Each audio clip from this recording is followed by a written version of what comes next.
Assalamualaikum warahmatullahi wabarakatuh. Bismillahirrahmanirrahim. Alhamdulillahirrabbilalamin. Wassalatu wassalamu ala sayyidina Muhammadin. La khawla wa la quwata illa billahil alil azim. Amma ba'du. Bismillahirrahmanirrahim. Alhamdulillahirrabbilalamin. Alhamdulillahirrabbilalamin. Kita masih diberi nikmat oleh Allah Subhanahu wa taala sehingga kita bisa bersama-sama untuk menuntut ilmu. Semoga ilmu yang kita pelajari, yang kita dapatkan kelak bisa bermanfaat di dunia dan akhirat. Allahumma amin. Yang kedua, sholawat serta salam tetap terlimpahkan kepada junjungan kita Nabi Agung Nabi Muhammad SAW, Nabi yang sudah memberikan ajaran-ajaran perilaku yang membawa kita kepada surganya Allah Subhanahu wa taala. Pada kesempatan kali ini saya akan sedikit menjelaskan tentang pentingnya manajemen di dalam Islam dan beberapa tauladan tauladan manajemen pada masa Rasulullah Shallallahu Alaihi Wasallam. Bagaimana ibroh-ibroh yang bisa kita ambil, ibroh yang bisa kita ambil di dalam perilaku Rasulullah, baik itu perkataan maupun di dalam hadis-hadisnya, seperti itu. Oke, kita lanjutkan di materi ini. Namun sebelumnya marilah kita berdoa semoga ilmu yang kita dapatkan ada barokahnya kelak. Sya'ulillah. Al-Fatihah.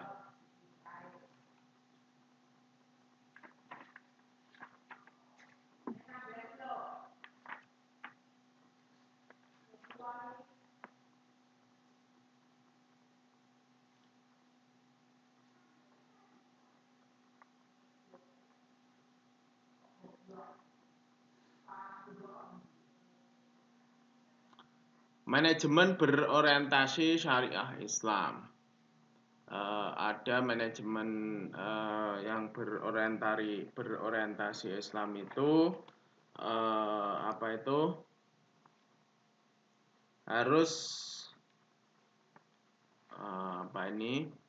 harus berpedoman pada beberapa hal. Yang pertama adalah target hasil, seperti itu. Manajemen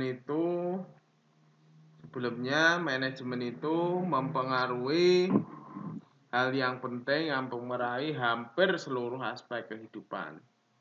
Manajemen mampu mengenali kemampuannya, baik kelebihan maupun kekurangan sendiri. Manajemen berfungsi mengurangi hambatan-hambatan dalam mencapai sebuah tujuan. Manajemen Islami itu berpengaruh bagi masyarakat karena produk-produk Islami masyarakat merasa lebih aman dan nyaman karena manajemen Islami merupakan sektor real, bukan pasar uang, baik itu pembiayaan bagi hasil, patungan, penyertaan modal, dan lain-lain. Oke. Tolak ukur syariah akan meluruskan orientasi manajemen yang biasanya bervisi sekuler, non-agama, agar sejalan dengan visi dan misi penciptaan manusia, yaitu berorientasi syariah. mengandung 4 komponen. Ada 4, ada target hasil, pertumbuhan, keberlangsungan, kemudian yang keempat adalah berkah. Target hasil ini profit materi dan benefit non materi. Ya.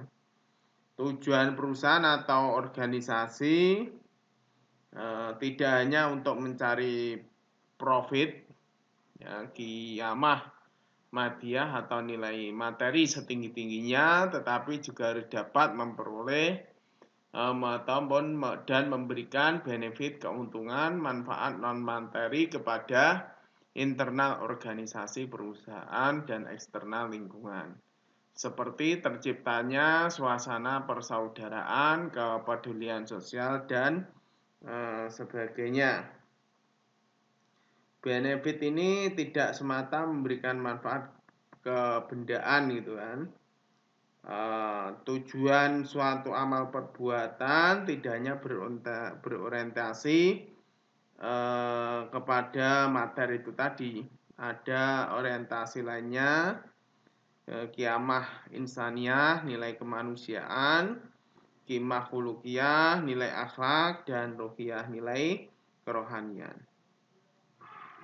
Kalau kemanusiaan itu perusahaan memberikan manfaat yang bersifat kemanusiaan baik melalui kesempatan kerja maupun bantuan sosial. Kalau akhlak itu dalam mengelola organisasi ini tetap berpedoman pada akhlak-akhlak yang Islami. Kemudian kalau rohaniyah, ruhiyah untuk mendekatkan diri kepada Allah. Jadi setiap amal manusia, seorang muslim berusaha mencapai qimah yang dituju atau makom-makom yang dituju. Apa yang dilakukan harus sesuai dengan aturan Islam. Dengan kata lain, ketika kita melakukan suatu aktivitas harus disertai dengan kesadaran hubungan manusia dengan Allah. Dan kita mempunyai pedoman setiap perbuatan muslim adalah ibadah. Nah, yang kedua, pertumbuhan. Ya, kita tumbuh jika profit materi dan profit non materi telah diraih, perusahaan harus berupaya menjaga pertumbuhan agar selalu meningkat. Upaya peningkatan ini juga harus selalu dalam koridor syariah, bukan menghalalkan segala cara. Nah, jika profit materi itu diraih sesuai target, maka perusahaan atau organisasi mengupayakan pertumbuhan profit dan benefitnya. Target hasil perusahaan itu akan terus diupayakan agar tumbuh meningkat setiap tahunnya. Upaya tumbuhan ini dijalankan dalam koridor syariah. Misalnya meningkatkan produksi. Keberlangsungan. Belum sempurna orientasi manajemen suatu perusahaan bila hanya berhenti pada pencapaian target hasil dan pertumbuhan. Karena perlu diupayakan terus-menerus ya secara istiqomah agar tumbuh target hasil yang diraih dan dijaga keberlangsungannya setiap aktivitas untuk menjaga keberlangsungan pertumbuhan dalam koridor Islami. Ini terus berlangsung, istiqomah, terus meningkat, lebih baik dan lebih baik. Seperti itu. Berkah. Faktor keberkahan ini yang membedakan dengan dengan manajemen yang lain. Organisasi keberkahan orientasi untuk menggapai ridho Allah Subhanahu wa taala merupakan puncak kebahagiaan hidup manusia. Bila tercapai, maka berarti menandakan terpenuhinya dua syariat diterimanya amal manusia, yakni adanya elemen niat ikhlas dan cara yang sesuai dengan tuntunan syariah. Ingat, manajemen itu mempunyai 4 fungsi ya. perencanaan, planning, organizing, pengarahan, actuating, pengawasan, controlling. Nah, ini manajemen berorientasi syariah. Keunggulan sistem ekonomi Islam tidak hanya diakui di negara mayoritas penduduknya Muslim. Ketahanan ekonomi syariah terhadap hantaman kritis keuangan global telah membuka mata para ahli ekonomi dunia, karena mereka saling bahu-membahu, saling bersama-sama, tolong menolong, untuk membantu kesusahan dalam prinsip ekonomi itu, dalam prinsip ekonomi Islam gitu ya, saling membantu, tidak saling menyakiti dan lain-lain, sehingga perekonomian itu cepat pulih kembali. Oke, saya lanjutkan. Strategi manajemen Rasulullah Shallallahu Alaihi Wasallam. Ada strategi bisnis. Ini yang pertama yang saya jelaskan adalah strategi bisnis. Strategi bisnis yang dijalankan Rasulullah Shallallahu Alaihi Wasallam meliputi strategi operasi, pemasaran, SDM, keuangan. Operasi, SDM, keuangan. Al-Quran tentunya sudah memberikan tuntunan dalam menjalankan bisnis, hendaknya tetap berprinsip pada nilai ibadah tadi, yaitu tetap menggunakan strategi kita beribadah di jalan Allah, mengoptimalkan sumber daya. Rasulullah Shallallahu Alaihi Wasallam pernah ditanya, usaha apa yang paling baik? Usaha seseorang dengan tangannya sendiri dan perdagangan yang jujur, perniagaan yang jujur. Strategi operasi sekarang. Perilaku yang baik, mengutamakan produktivitas, menggunakan keahlian, memberdayakan SDM, memberdayakan kendaraan. Ini sudah dilakukan oleh Rasulullah SAW. Strategi operasi perilaku yang baik, strategi operasinya harus mengikuti syariah, gitu ya. Bersikaplah yang baik dalam mencari dunia, karena semua akan dimudahkan baginya sesuai yang telah dituliskan darinya. Mencari rezeki dengan cara yang baik, usaha yang baik, mendapatkan bagian dari dunia tanpa menyulitkan dan melelahkan. Gitu ya. Jadi kita tetap berprinsip dan yang baik. Mengutamakan produktivitas daripada hanya sekedar kepemilikan.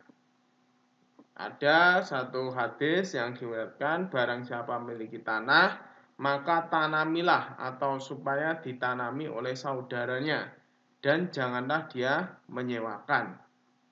Ya, barang siapa yang menggarap satu lahan yang bukan miliknya seseorang, maka ia lebih berhak memilikinya. Ini adalah produktivitas. Tanah jangan hanya dimiliki, tetapi harus diberdayakan. Kemudian menggunakan keahlian. Menganjurkan Allah dan Rasul untuk menganjurkan mempunyai keahlian, sebagaimana firman-Nya dalam surat As-Saba, A'udzubillahi minasyaitonirrajim, walaqad ataina Dawuda minna fadla, dan seterusnya, dan sesungguhnya telah kami berikan kepada Daud kurnia dari kami. Ya, gunung-gunung bertasbih berulang-ulang bersama Daud. Kemudian kami telah melunakkan besi untuknya. Buatlah baju besi yang besar-besar dan ukurlah yang nyaman dan kerjakanlah amalan yang soleh. Sesungguhnya Allah melihat apa yang kamu kerjakan. Inilah bahwasanya kalau sudah punya keahlian, kita diberi keahlian oleh Allah Subhanahu wa taala, maka diberdayakan, dipergunakan keahlian tersebut untuk berkarya. Kemudian memberdayakan SDM, sumber daya manusia, menganjurkan memberdayakan, ini bisa SDM, berdayakan SDM, sumber daya gitu ya, bisa memberdayakan SDM. Ini memang sekarang SDM harus dimotivasi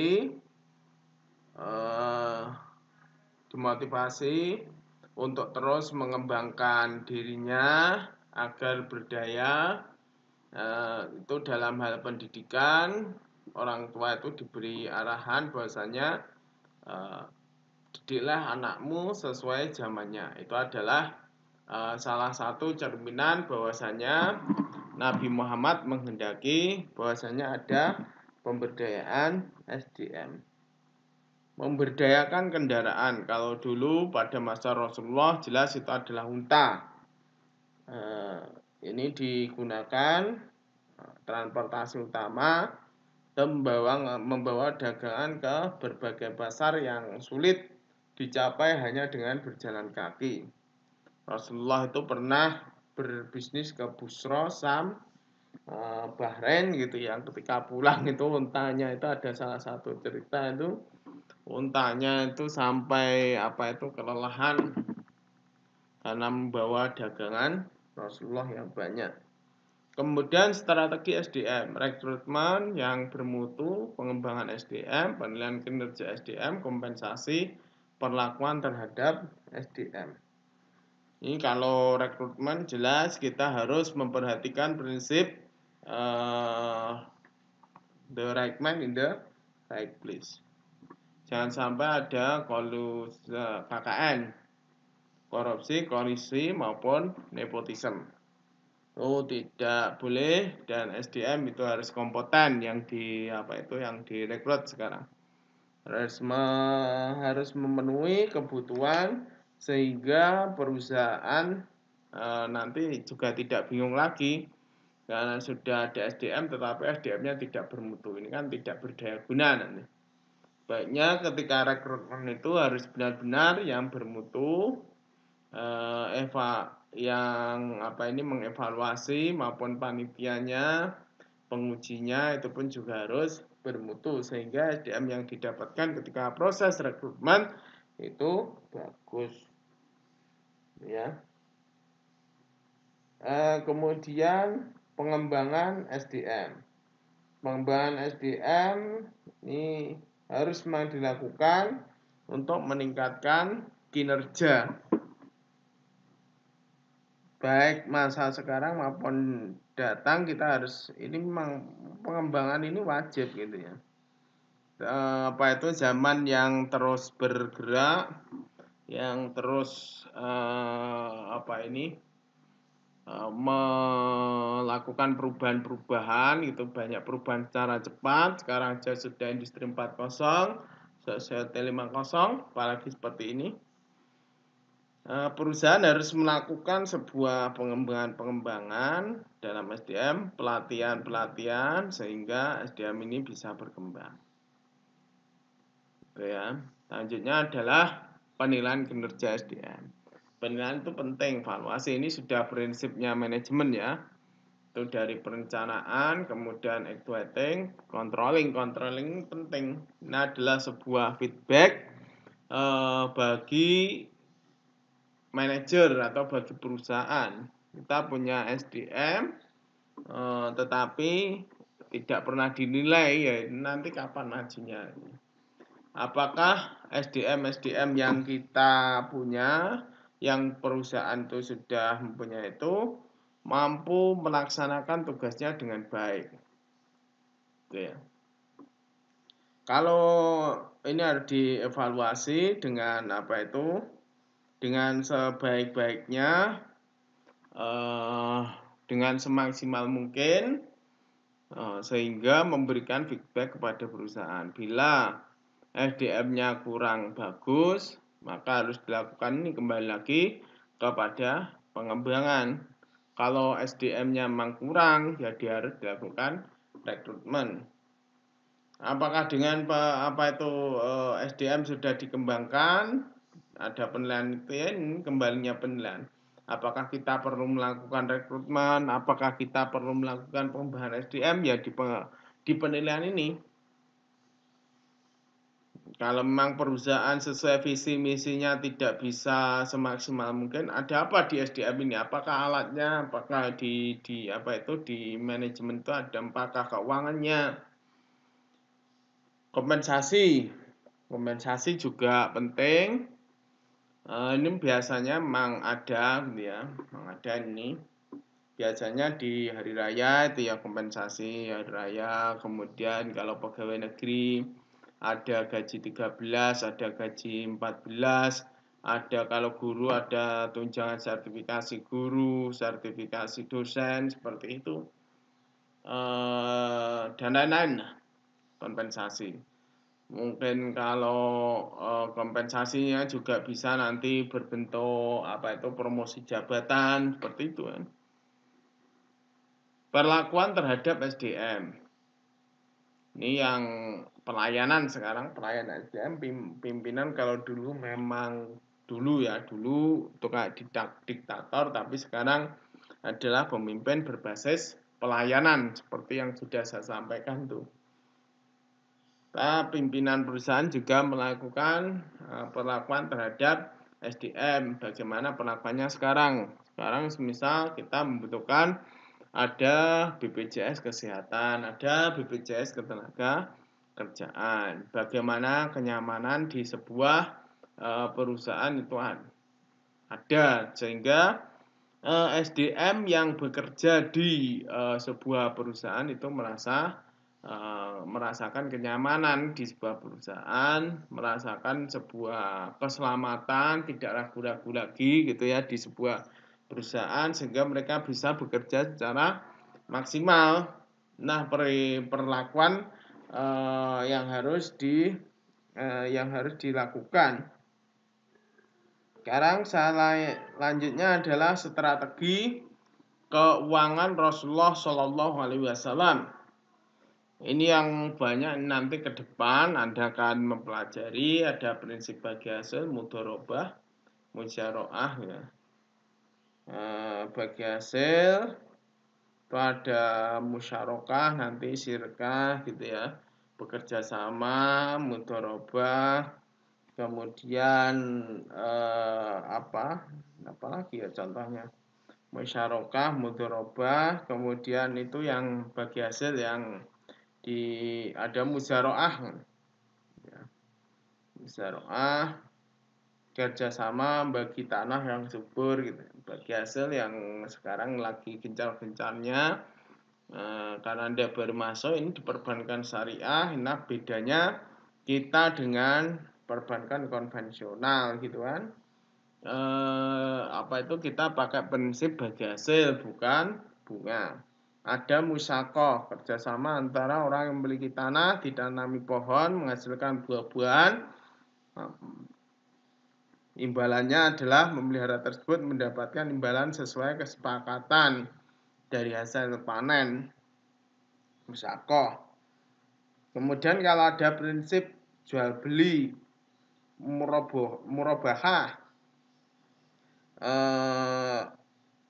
saling ini keuntungan, pertambahan nilai modal, ini mendapatkan keuntungan gitu ya. Semisal beli mobil, ini contohnya ada salah satu kemarin saya mendengarkan mobil dari Jakarta harganya 76 juta, sekarang tinggal ngomong ini untungnya berapa. Ada salam pesan itu ya, pesan salam istisna itu nanti Anda dapatkan ada suf'ah, membeli bagian dari rumah atau yang dipunyai oleh dua orang gitu ya. Kemudian ada strategi keuangan Rasulullah. Sekarang kalau prinsip kepercayaan, Prinsip kepercayaan ada wadiah, ada wakalah, kafalah, riwalah. Memang ada rohan gada gitu. Ini memang istilah-istilah yang masih sangat yang sangat langka, mungkin belum begitu Anda kenal gitu ya. Masih asing, nanti aja ke depan Anda akan mendapatkan di materi fikih muamalah. Kalau prinsip sewa ada ijaroh. Kalau yang kesejahteraan sosial ada qard. Pinjaman kepada orang lain dengan syarat pihak peminjam mengembalikan gantinya. Ada wakaf, ya, menahan, ada tanah yang diwakafkan. Ya. Sekarang itu strategi manajemen Rasulullah di dalam strategi bisnis. Sekarang strategi pemasaran. Strategi manajemen pemasaran ala Rasulullah Shallallahu Alaihi Wasallam. Ada Rasulullah sudah mengenali segmentasi pasar. Ini segmentasi pasar, pembagian pasar menjadi unit-unit geografis yang berbeda. Negara, provinsi, kota, kepulauan berdasarkan musim sebagaimana firman Allah. A'udzubillahi minasyaitonirrajim, lillahi Quraisy, lafi mirihata sitai wasoif. Karena kebiasaan orang-orang Quraisy, kebiasaan mereka berpergian pada musim dingin dan musim panas. Ini segmentasi pasar, pembidikan pasarnya sudah ada. Nah, musim panas mereka berdagang pada sampai Busro. Musim dingin berdagang sampai Yaman. Ini karena segmentasi pasar dan pasarnya pada saat itu ramainya di situ ya pergi ke situlah. Ini ya. Kemudian Rasulullah itu kayak mengelompokkan pasar gaya hidup, nilai dan kepribadian. Ini Rasulullah sudah mengetahuinya, sehingga produk-produk yang produk-produk yang dijual oleh Rasulullah Shallallahu Alaihi Wasallam itu laku karena tahu segmentasi pasar dan beliau membidik pasarnya yang ramai. Sekarang positioning menentukan posisi. Pendidikan pasar berarti menentukan pesaing. Pada masa Rasulullah yang menonjol dalam kafilah dagang adalah kesukuan dan kepribadian. Jadi meneliti posisi pesaing, memutuskan posisinya yang terbaik. Penentuan posisi pedagang, tindakan untuk merancang citra pedagang, serta nilai yang ditawarkan sehingga pelanggan dalam suatu segmen memahami ataupun menghargai kedudukan pedagang dalam kaitannya dengan pesaingnya. Ini tugas menentukan posisi ini terdiri dari 3 langkah: mengenali keunggulan bersaing yang mungkin dimanfaatkan, memilih yang paling tepat, mengisyaratkan pada pasar tentang posisi yang dipilih pedagang. Inilah posisi Anda, misal jualan apa gitu. Posisi Anda silakan Anda tentukan di pasar. Anda mampu melihat ceruk pasar yang ada seperti ini. Anda mampu menerobos pasar yang sedemikian rupa yang bagaimana, silakan Anda tentukan nih di manage. Ya, Anda tentunya melihat keuangannya, kemudian dilihat lingkungan eksternal maupun internal gitu ya. Karena kita berbicara tentang pasar, kita eksternal.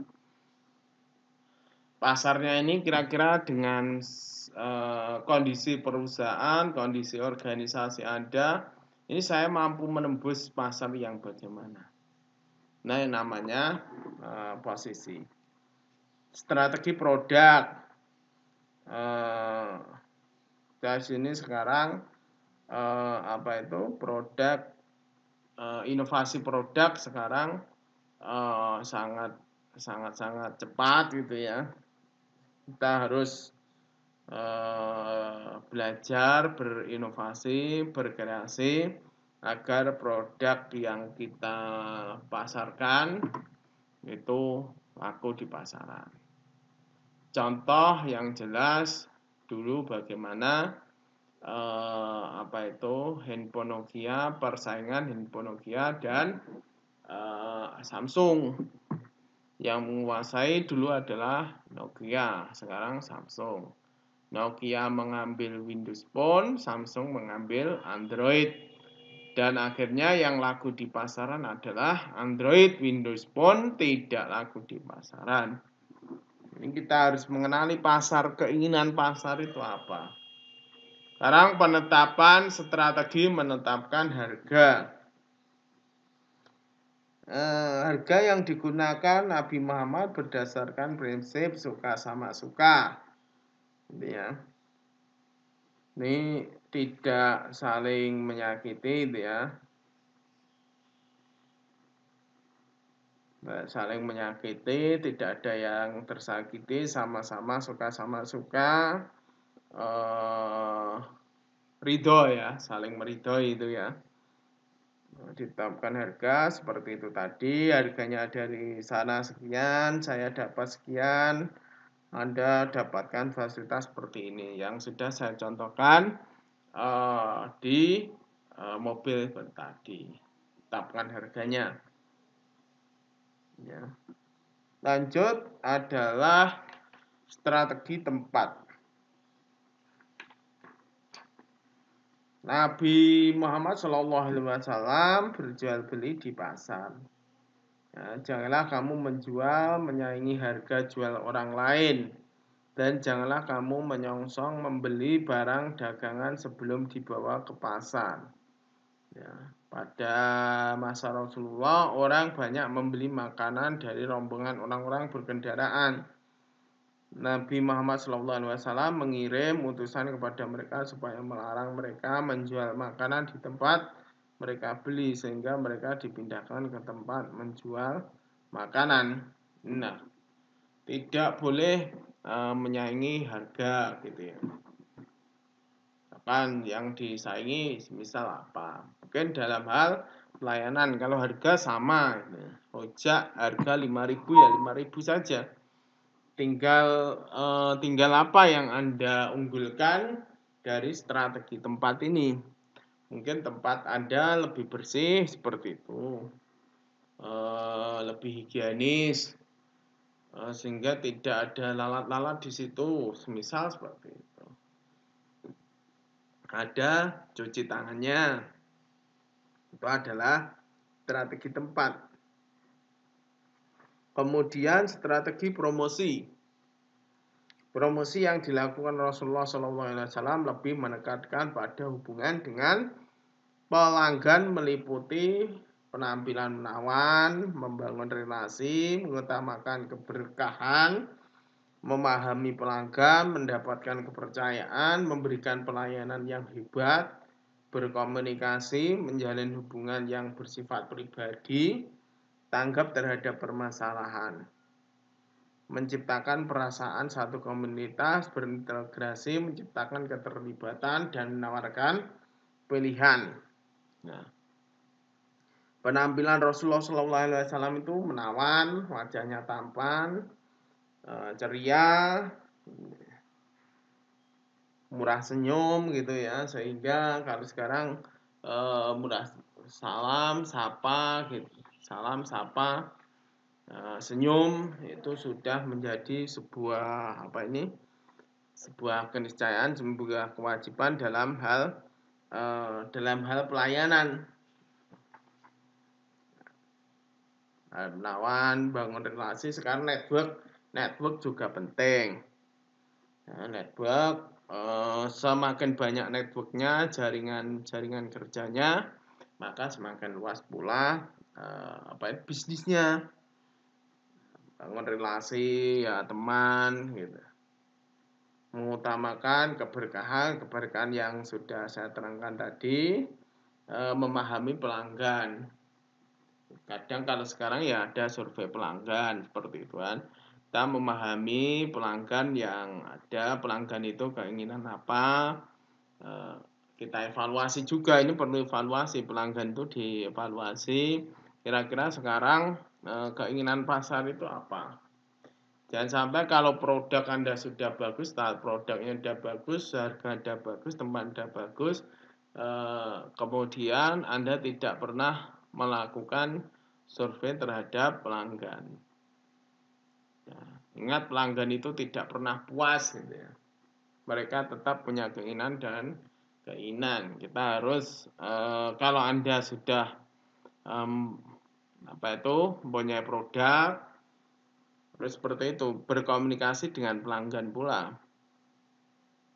Sehingga produk yang Anda produksi, barang yang Anda produksi itu tetap laku di pasaran. Jangan sampai Anda bersikukuh bahwasanya barang Anda ini tetap laku di pasaran. Ini seperti tadi yang dilakukan oleh Nokia, tidak mau melihat keinginan pasar, dia bersikukuh bahwasanya manusia pada saat itu pasar tetap menginginkan HP Nokia, tetapi ternyata yang diinginkan adalah fasilitas yang ada di dalamnya. Oke, Nokia tidak bisa memenuhi kebutuhan pasar sehingga tidak jalan. Baru 1 tahun atau 2 tahun ini Nokia sekarang melakukan pembenahan pasarnya. Ada Android-nya, menggunakan Android dalam sistemnya, ya sudah ketinggalan gitu, ketinggalan jauh. Ada banyak produk yang melakukan Android, inovasinya ada banyak gitu ya. Inovasi, kreasinya juga sudah banyak, kemudian Nokia baru 1 tahun atau 2 tahun gitu. Dan sudah ketinggalan lama gitu ya. Itu contoh yang sangat fenomenal pada sejarah yang bisa kita lihat bersama-sama. Oke, itulah strategi pentingnya manajemen Islami dan strategi manajemen ala Rasulullah Shallallahu Alaihi Wasallam. Semoga kita semua bisa meneladani apa yang dilakukan oleh Rasulullah, ibrah yang ada, hikmah yang ada pada perilaku Rasulullah bisa kita teladani dalam melaksanakan manajemen, baik manajemen bisnis yang kita lakukan maupun manajemen yang lain. Allahu a'lamu bishawab. Mohon maaf yang sebesar-besarnya, semoga ada manfaatnya. Wassalamualaikum warahmatullahi wabarakatuh.